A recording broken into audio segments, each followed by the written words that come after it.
wanted to talk to you today about creative confidence. I'm going to start way back in the 3rd grade at Oakdale School in Barberton, Ohio. I remember one day my best friend Brian was working on a project. He was making a horse out of the clay that our teacher kept under the sink. And at one point, one of the girls that was sitting at his table, seeing what he was doing, leaned over and said to him, "That's terrible. That doesn't look anything like a horse." Right? And Brian's shoulders sank, and he wadded up the clay horse and he threw it back in the bin. I kind of never saw Brian do a project like that ever again. And I wonder how often that happens, you know? It seems like when I tell that story of Brian to my class, you see, a lot of them want to come up after class and tell me about their similar experience, how a teacher shut them down or how a student was particularly cruel to them. And they some kind of opt out of thinking of themselves as creative at that point, right? And I see that opting out that happens in childhood, and it moves in and becomes more ingrained even by the time you get to adult life. So we see a lot of this. You know, when we have a workshop or we have clients in to work with us side by side, eventually we get to the point in the process it's kind of fuzzy or unconventional. And eventually these big shot executives whip out their BlackBerries and they say they have to make really important phone calls and they head for the exits. And they're just so uncomfortable. When we track them down and ask them what's going on, they say something like, "I'm just not the creative type." But we know that's not true. If they stick with the process, if they stick with it, they end up doing amazing things. And they surprise themselves just how innovative they and their teams really are. So I've been looking at this kind of fear of judgment that we have, you know, that you don't do things, you're afraid you're going to be judged. If you don't, you know, say the right creative thing, you're going to be judged. And I had a major breakthrough when I met the psychologist Albert Bandura. I don't know if you know Albert Bandura, but if you go to Wikipedia, it says that he's the 4th most important psychologist in history. You know, like Freud, Skinner, somebody in Bandura. Bandura is 86, and he still works at Stanford. He's just a lovely guy. And so I went to see him because he's just worked on phobias for a long time, which I'm very interested in. He had developed this way, this kind of methodology that ended up curing people in a very short amount of time. Like in 4 hours, he had a huge cure rate of people who had phobias. And we talked about snakes. I don't know why we talked about snakes. We talked about snakes and fear of snakes as a phobia. And it was really enjoyable, really interesting. He told me that he'd invite the test subject in, and he'd say, "You know, there's a snake in the next room, and we're going to go in there." And to which he reported that most of them replied, "Hell no, I'm not going in there." Certainly if there's a snake in there. But Bandura has a kind of a step-by-step process that was super successful. So he'd take people to this like two-way mirror looking into the room where the snake was, and he'd get them comfortable with that. And then through a series of steps, he'd move them, and they'd be standing in the doorway with the door open, and they'd be looking in there, and he'd get them comfortable with that.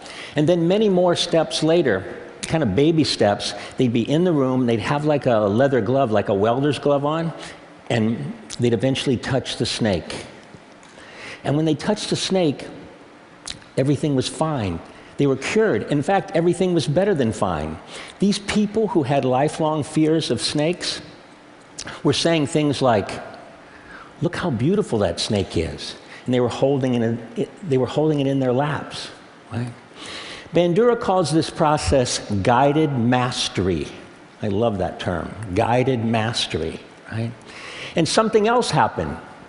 These people who went through the process and touched the snake ended up having less anxiety about other things in their lives, right? They tried harder, they persevered longer, and they were more resilient in the face of failure, right? They just gained a new confidence. And Bandura calls that confidence self-efficacy, right? The sense that you can change the world and that you can attain what you set out to do. Well, meeting Bandura was really cathartic for me because I realized that this, famous scientist had documented and scientifically validated something that we've seen happen over, for the last 30 years, that we could take people who had the fear that they weren't creative, and we could take them through a series of steps, kind of like a series of small successes, and they turned kind of fear into familiarity. And they surprised themselves. The transformation is amazing. We see at the D School now all the time. People from all different kinds of disciplines, they think of themselves as only analytical. And they come in, and they go through the process, our process, they build confidence, and now they think of themselves differently. And they're totally emotionally excited about the fact that they walk around thinking of themselves as a creative person. Right? So I thought one of the things I'd do today is take you through, and show you what this journey looks like. To me, that journey looks like Doug Dietz. Doug Dietz is a technical person. He designs medical imaging equipment, large medical imaging equipment. He's worked for GE, and he's had a fantastic career. But at one point, he had a moment of crisis. He was in the hospital looking at one of his MRI machines in use when he saw a young family and his little girl. And that little girl was crying and was terrified. And Doug was really disappointed to learn that nearly 80% of the pediatric patients in this hospital had to be sedated in order to deal with this MRI machine. Right? And this was really disappointing to Doug because before this time, he was proud of what he did. He was saving lives with this machine. But it really hurt him to see the fear that this machine caused in kids. About that time, he was at the D School at Stanford taking classes. He was learning about our process, about design thinking, about empathy, about iterative prototyping. And he would take this new knowledge and do something quite extraordinary. He would redesign the entire experience of being scanned. And this is what he came up with. He turned it into an adventure for the kids. He painted the walls and he painted the machine, and he got the operators retrained by people who know kids, like, children's museum people. And now, so when the kid comes, it's an experience. And they talk to him about the noise and the movement of the ship. And when they come, they say, okay, you're going to go into the pirate ship, but be very still because we don't want the pirates to find you. Right? And the results were super dramatic. Right? So from something like 80% of the kids needing to be sedated to something like 10% of the kids needing to be sedated. And the hospital and GE were happy too because you didn't have to call the anesthesiologist all the time, they could put more kids through the machine in a day. So the quantitative results were great. But Doug's results that he cared about were much more qualitative. He was with one of the mothers waiting for her child to come out of the scan, and when the little girl came out of her scan, she ran up to her mother and said, "Mommy, can we come back tomorrow?" Right? And so I've heard Doug tell the story many times of his personal transformation and the breakthrough design that happened from it. But I've never really seen him tell the story of the little girl without a tear in his eye. Doug's story takes place in a hospital. I know a thing or two about hospitals. A few years ago, I felt a lump on the side of my neck.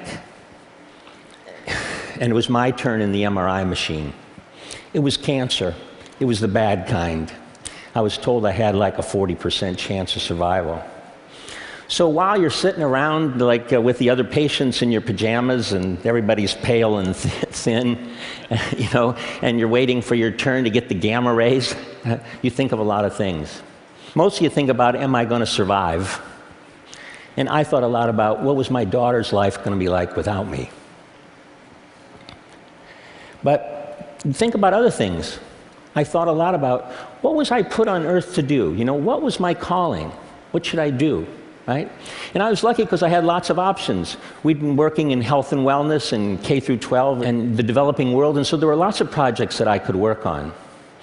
But I decided, and I committed to at this point, that the thing I most wanted to do was to help as many people as possible regain the creative confidence they lost along their way. And if I was going to survive, that's what I wanted to do. I survived, just so you know.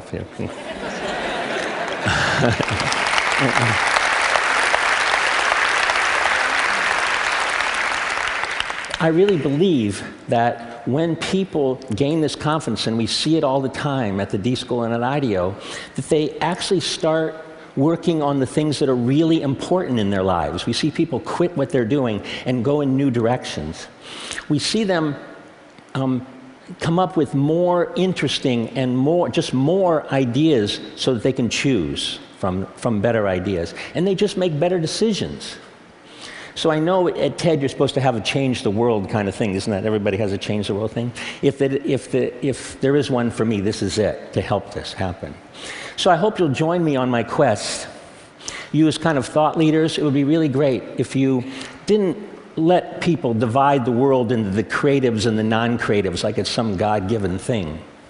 And to have people realize that they're naturally creative, and that those natural people should let their ideas fly. That they should achieve what Bandura calls self-efficacy, that you can do what you set out to do, and that you can reach a place of creative confidence and touch the snake. Thank you.